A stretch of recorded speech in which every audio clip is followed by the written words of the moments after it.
harus berurusan dengan hukum. Kalau ditelisik, ini dana desa ini hampir barangkali mungkin ada hanya berapa persen kepala desa yang bisa bersih sebersih-bersihnya. Makanya pada pemilu yang lalu banyaklah kepala desa yang menjadi alat penakut, digunakan dengan alat penakut untuk tujuan-tujuan tertentu dalam pemilu. Nggak usah kita bahas di sini. Kenapa? Itu tadi. Jadi saya mengajak Pak Menteri sebelum sampai ke sana, make it next 3 to 4 years to come instead of doing it right away. Ya. Kita punya program peduli HAM. Ini yang perlu diperbaiki. Indikatornya diperbaiki lebih ketat.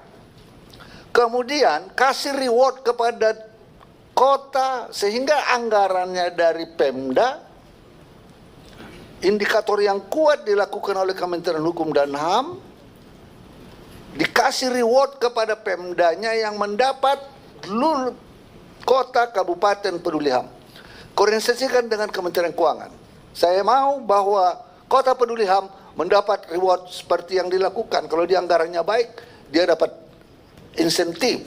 Apakah berapa sekian, instead of kasih 8 triliun kepada masing-masing kepala desa, hanya sosialisasi. Wah, ini potensial untuk ciapeng kalau katanya di Medan. Ini sangat, jadi ini memangkas beberapa soal-soal yang perlu kita pertimbangkan. Saya menghargai betul upaya Pak Menteri, keinginannya yang luhur dan kuat itu, tetapi di lapangan ini sering menjadi persoalan. Nah, yang berikutnya Universitas HAM, rumah sakit tadi sudah diangkat, rumah sakit HAM. Saya kira universitas pendidikan HAM koordinasikan saja dulu menjadi kurikulum di SD, di SMP, buat kurikulumnya didesain oleh Kementerian HAM, ya, tidak memberatkan tetapi dia menjadi model yang baik untuk untuk meningkatkan kesadaran HAM dari awal. Investasinya tentunya menjadi investasi jangka panjang. Jadi dari SD tergantung penilaian, tergantung analisis kita, mulai dari SD kah, SMP kah, SMA kah. Tapi pastilah yang baik itu dari SD, SMP, mungkin nanti apakah melanjut ke seterusnya.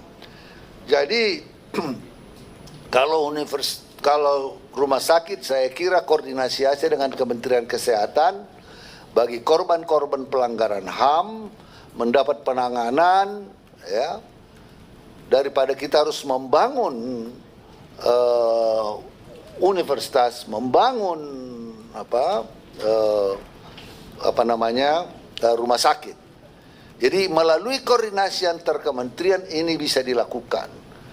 Impian, imajinasi dari Pak Menteri dapat terwujud melalui orkestrasi yang baik dengan kementerian lembaga. Apalagi Pak Menteri sudah sampaikan bahwa Presiden menyampaikan bahwa ini menjadi sesuatu yang sangat diharapkan. Terima kasih. Wallahul muwaffiq ila aqwamit thoriq. Wassalamualaikum warahmatullahi wabarakatuh. Om Santi. Itu yang pengen kita dengar dari tadi. Bentar ya. Saya sebelum lanjut ke yang lain menyarankan pada Pak Menteri